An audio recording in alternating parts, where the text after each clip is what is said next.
Bonjour, bienvenue. Aujourd'hui, je vais vous parler de l'Assemblée nationale. Donc, dans les précédentes vidéos, on a abordé des thèmes concernant le président de la République, le gouvernement, le Premier ministre, les actes des administrations, la défenseur des droits, etc. Donc aujourd'hui, on va parler de l'Assemblée nationale. Donc l'Assemblée nationale, c'est le siège des députés. On l'appelle aussi Palais Bourbon.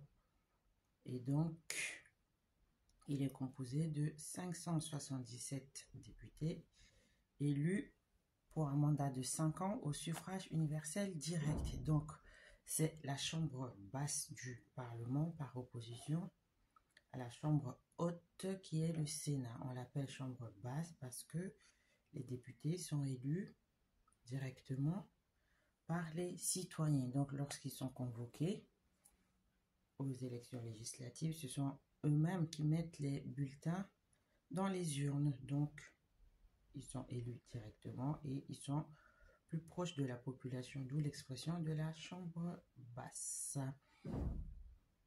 Donc, le rôle de l'Assemblée nationale est de contrôler l'action du gouvernement. Sous la Ve République, c'est la seule institution capable de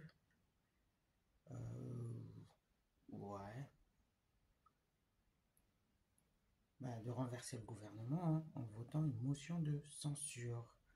Donc, la motion de censure, elle peut être définie comme étant l'expression du désaccord ou du rejet de la politique du gouvernement par les députés. Et pour que la motion de censure soit adoptée, elle doit recueillir 1/10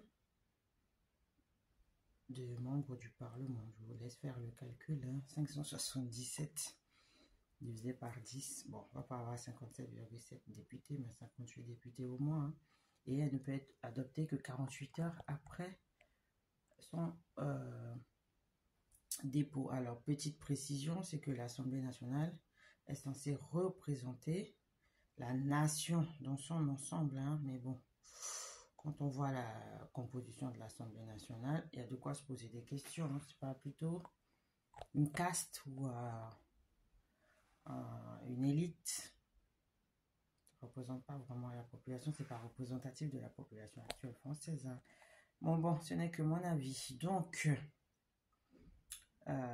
pour que la motion de censure, justement, soit adoptée et donc que le gouvernement soit renversé et démissionne, il faut qu'elle recueille la majorité absolue des membres de l'Assemblée nationale. Donc, seuls les bulletins favorables à la motion de censure sont comptabilisés et si elle est votée, cette motion de censure, le gouvernement doit présenter sa démission. Voilà, c'était tout pour aujourd'hui. Je vous donne rendez-vous très vite. À bientôt.